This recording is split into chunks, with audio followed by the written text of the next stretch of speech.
Yeah, so Avvasi really helps mobile service providers measure and manage video traffic.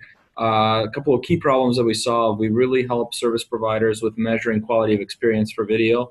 So not just optimizing video traffic, but really helping to make sure that the quality to the end consumer is acceptable. And that sort of gives them the ability to balance between traffic costs, but as well as customer experience, which is becoming really, really important. Yeah, well, obviously for the mobile space, that is a sweet spot right now. Obviously, video traffic is growing, and I know most of the operators are struggling to kind of manage what's happening out there. So it seems like you guys, I'm sure, are fairly busy right now. Yes, absolutely. Absolutely. Very cool. Well, and the one thing I want to talk to you a bit about, I guess, is on the virtualization side of things. But obviously, virtualization is seen as kind of like a way for networks to be a little more efficient, for operators to kind of, a little more agile in their network offerings and stuff. I guess what's your general view of kind of virtualization and how it kind of plays in what you guys are bringing to the market? Sure. Well, we see kind of virtualization more as a really a change in the way technology gets delivered into the service provider. And definitely, I'd say 2 years ago, there was a big question mark about, is it going to happen? Is there any value? I'd say in the last 6, 12 months, there's been a real pickup in momentum. And, we're starting to see some real projects. And I see two potential big impacts that virtualization brings.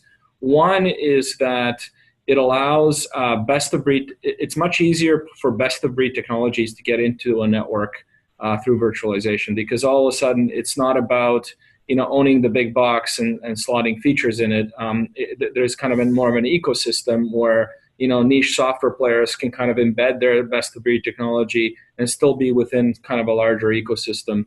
And then two is, I think virtualization will give service providers the ability to consolidate a lot of functionalities as the traffic growth is going so much faster than the revenue, right? I think it's going to be important for them to find efficiencies. And efficiency isn't necessarily just, okay, I'm going to pay less for this piece of hardware.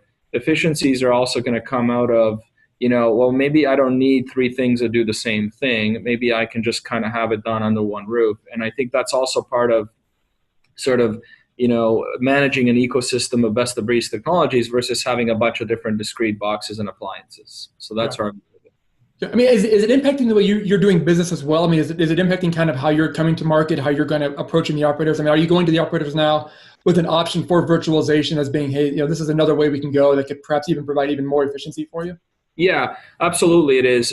We're seeing it more as facilitating our partner OEM strategy, because what we're seeing is, we're not a big enough company to go and say, okay, I'm going to build the ecosystem for the operator. That's you have to have a certain amount of skill to do that. So we're finding natural partnerships who are saying, well, I'm going to own all of these pieces of the ecosystem, but I don't have all of these technologies. And so we find natural partnerships to kind of plug in.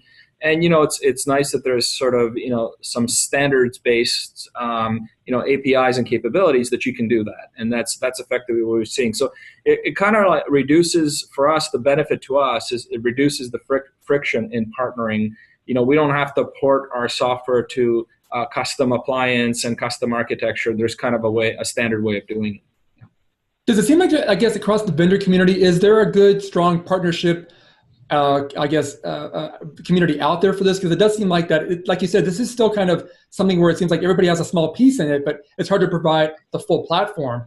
So it seems like these partnerships are pretty key for this right now, at least in virtualization. Does it seem like that the vendor community is really working together and understanding the fact that, if you're going to go to a mobile operator with something, it's probably best to have as much as you can involved. That way they can, not have to go pieces and parts, they actually come there with a complete solution?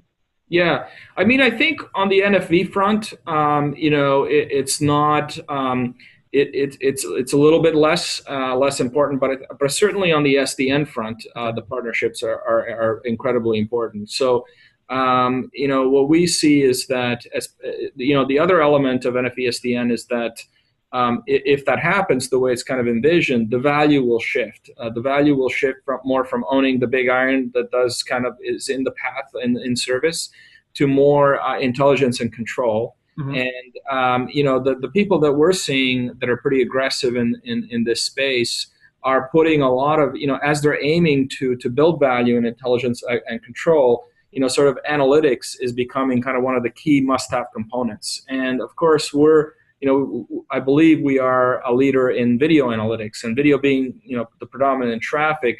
That's where we're seeing, interest in us from partners who are sort of building the ecosystem. They're saying, well, I must have video, I must have analytics. And so they generally come to us for that. And that's where we're kind of seeing a lot of our partnership activities from that perspective. Got it. Okay, it makes sense. Makes sense. Now, you kind of mentioned a little bit earlier too, I guess, about the standards issues and things like that. I mean, does it seem like that the community is coalescing around, that, I guess, cooperation in terms of standards? I mean, I know Etsy and different organizations are really working on trying to nail down some standards, but it seems like, when it comes to virtualization, the one part of virtualization is the standards, really. I mean, it seems like there's kind of standards, but not real standards. Yeah, I mean, challenge. It's an iterative process.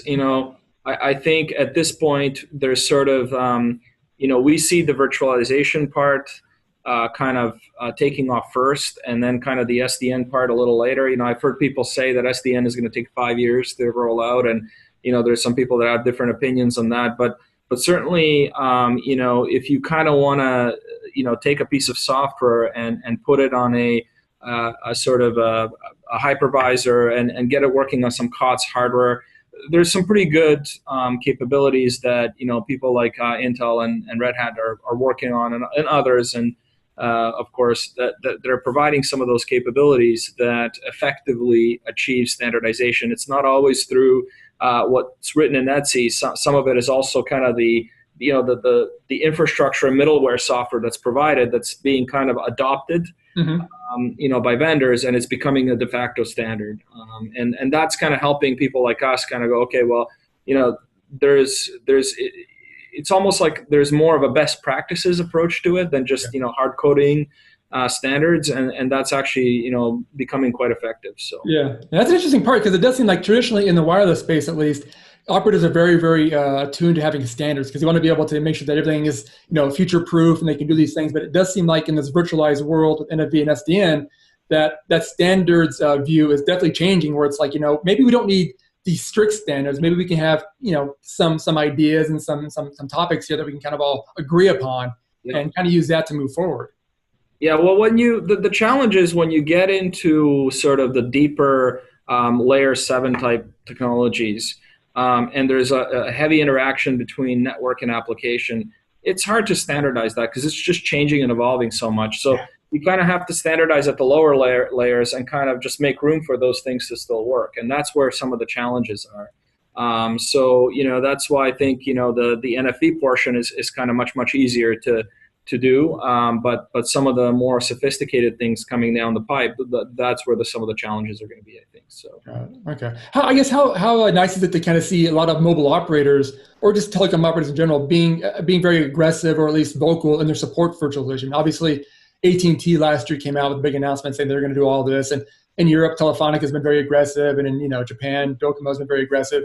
I guess it's got to be pretty positive for a vendor to kind of come to the space and say, hey, it sounds like at least we've got customers who are looking to go this way. I guess what's your view on kind of their support for this segment? Well, I think, what a company of our size looks for is really some of those big tier one, the direction from them, and our partners who are in that ecosystem, and kind of, having some guidance on, what's actually going to be the production architecture, and what there's what Etsy says and all the standards and all of that, and then there's what the customers actually adopt, and we're really paying attention to both, because it's that's kind of guiding us, in terms of how we manage our investment into that. But so we're focusing on working with partners and customers that are out front right now to make sure we've kind of got the right roadmap and the right technology. But you're absolutely right. Like, some of them are as the ones you mentioned, are out front and leading the charge. And I think obviously the vendor community is taking that very seriously. So yeah, a little stability is always nice looking forward. I'm guessing, especially for a company, a little smaller company too. A little stability is always a good thing. Exactly. Yeah. Yeah, got it. Yeah. So I guess maybe looking ahead a little bit, I mean, what are some of the challenges you see in the virtualization, or in a VSDN virtualized space, maybe going forward for you guys? What do you see? I mean, because obviously, it does seem like over the past 12 months, there's been a lot of progress, or at least a lot of announcements in terms of virtualization. But it seems like now we're at a point now where it's kind of, the rubber meeting the road. Looking forward a bit, what do you see as perhaps some of the challenges that you guys might face, or that you think that the industry might be facing in terms of kind of this move towards this virtualization space? Well, I think I've heard people say that hey, look at what Google and Facebook have done with their virtualized data centers and the benefits they're getting from that, and therefore shouldn't carrier service providers be doing this as well and reaping those benefits. But I think the thing that people always forget is that Google and Facebook and those types of companies are in their DNA software engineering companies, and service providers are not necessarily, although they are trying to build some of those capabilities. And what is always the challenge when you're building up complex software projects is discerning at the early stages where the real business value is going to be, and which part you can outsource and which parts you should keep, and those kinds of things. And I think service providers have traditionally not been good at that, and it's going to be interesting how they develop those capabilities. And because whoever figures that out first is going to be in a better position from a commercial standpoint. And so that's the thing that I'm kind of keeping an eye on. How does that ecosystem evolve? Because is it going to be the service providers who build up those capabilities fast enough and reap the benefits of NFV-SDN, or is it going to be the vendors that really reap the benefits? And so that's going to be an interesting question. I'm not sure there's an answer to that question yet. So that's an interesting point. I mean, I've talked to a few analysts on this topic, and that's been one of the things they brought up before is, the ROI model on virtualization. I mean, there's a lot of talk about what it could be and what the potential for it, but it seems like so far no one's really brought to the table the real model that, hey, you invest this much money, you're going to get this kind of return on it, at least when it comes to virtualization, because it's still so new. And operators are still, operators, especially in the wireless space, are very traditional and perhaps a little slow to change at times. And so, like you said, for them, it's a big change. And it seems like that model is still being worked through. And that's kind of what, at the end of the day, as it works its way up the C-level chain, it gets to a certain level, and that's kind of where the decisions are made. So that does seem to be a big challenge for everybody. Yeah. Yeah, interesting. Well, and I guess one thing, too, I mean, what's your view on, because it does seem like that the one part about virtualization that's still a challenge is, you're having to support legacy operations while at the same time looking forward to virtualization. So like the service orchestration aspect of virtualization still seems like a huge challenge too, because again, most of these operators have spent, billions of dollars over the past 30 years buying equipment that is making them money today. And so, but they also want to look ahead and be a little more efficient, but it's still, you don't want to turn off something that's working for something that should work as well. Do you see, I guess, a bit of a challenge there, and how are you guys kind of approaching that support of the legacy and the new for these companies? Yeah, I mean, that's certainly a challenge. And the question is going to be when do service providers start sort of cap and shifting their old architecture and start really investing in the new stuff? And to some degree, the new stuff has to be kind of, proven and working at some point.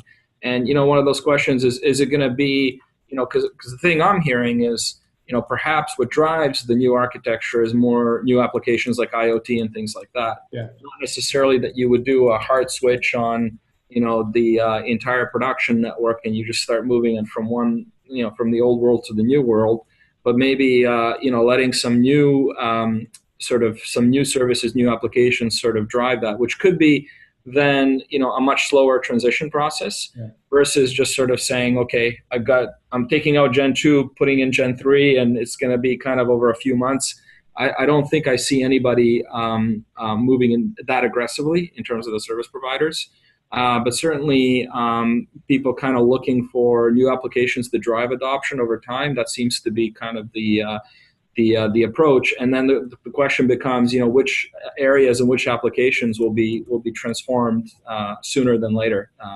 So that becomes probably the key question in my view. Yeah, good point. Well, maybe a little bit off the virtualization topic, but kind of more maybe in your guys' wheelhouse there. Obviously, on the video aspect of mobile networks, I mean, it does seem like we were saying earlier, I mean, that's a huge part of networks right now. I mean, most of the traffic, it seems like, is YouTube and whatever else people are doing out there. But I know operators are looking to do different things like LTE broadcasts and things like that as well. I guess what's your general view of how operators are handling this video deluge on their networks? I mean, do you think that they're able to kind of manage this at this point, or are there still solutions that need to be brought up? Or I guess what's the general view of how that's being managed from your guys' point of view?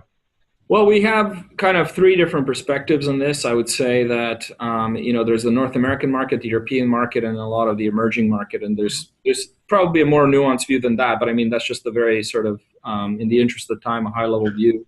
I think in North America, there's been a massive deployment of LT, both Canada and the U.S. And Yeah. so the challenges are more, okay, you've got LT, but are there spots on your LT network that are still congested, that are Mhm. even getting congestion just because of all the demand?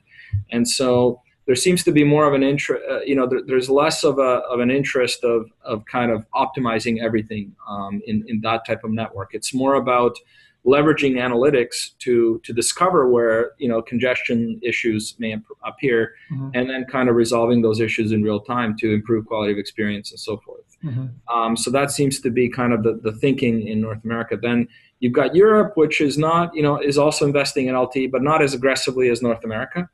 And so, I mean, ARPUs are lower, and for some of Sure. those reasons, where there seems to be a bit more openness to looking at, either prioritization or differentiated services and things like that. I'm not saying that that's something that's really taken off, but they're Mhm. certainly more open to looking at things of that nature to kind of differentiate QoE between different subscribers.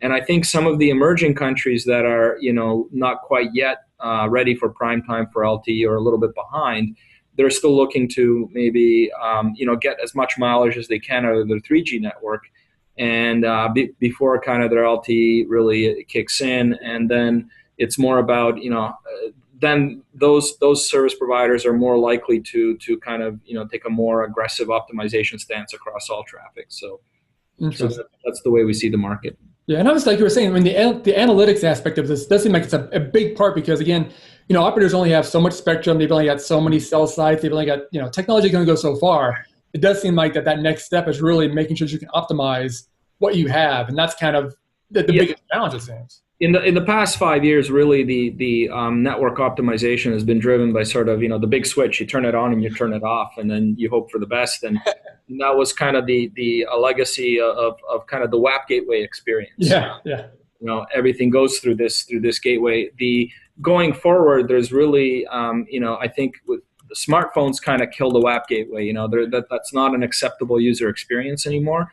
So now what service providers really need to do is they need to think through an analytics first approach, which is find the problem, solve the problem. Don't just force all users all the time to go through a poor experience hmm because there might be an issue or whatever. You really have to give the user the best experience, and only when there's certain specific challenges, then you sort of laser focus on those and you take a surgical approach. And that's where you need really good analytics capabilities to be able to do that.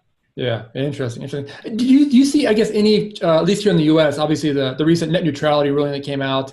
I know at least here, it's still kind of a new rule that came out. But I mean, do you see any sort of impact that might have on, I guess, the video streaming market, but also how you guys might approach going to operators? Because that seems like it's still, like, again, it's still kind of new. People are still trying to picking through what's actually in there, and I'm sure there'll be legal challenges and everything too. But do you see that as impacting the market in any way, shape, or form? Do you think? Well, the thing, there's been a conversation ongoing over this for the last 5 years since the original ruling and the Google Verizon agreement and all of that.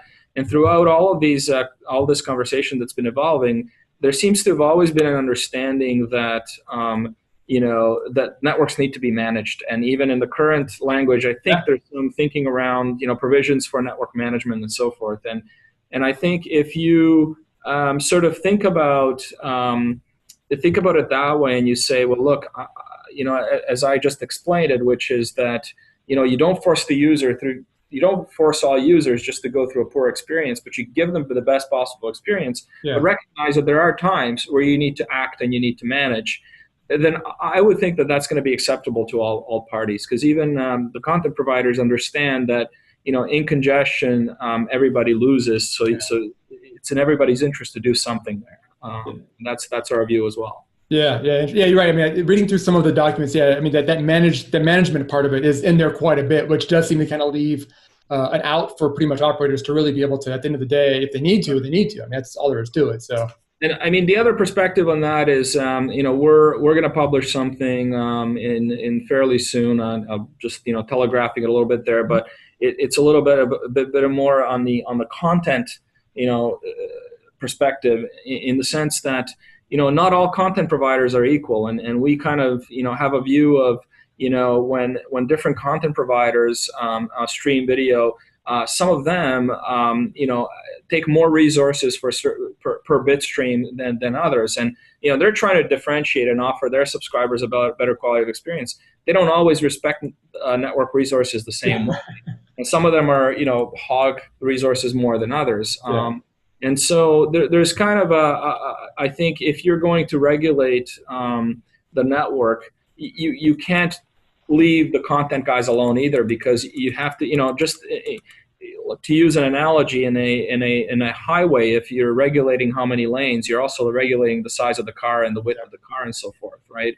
Yeah. And you sort of have to look at both sides to be truly fair. And that's we're going to publish some data that suggests some guidelines around that. So Ah, that could be interesting.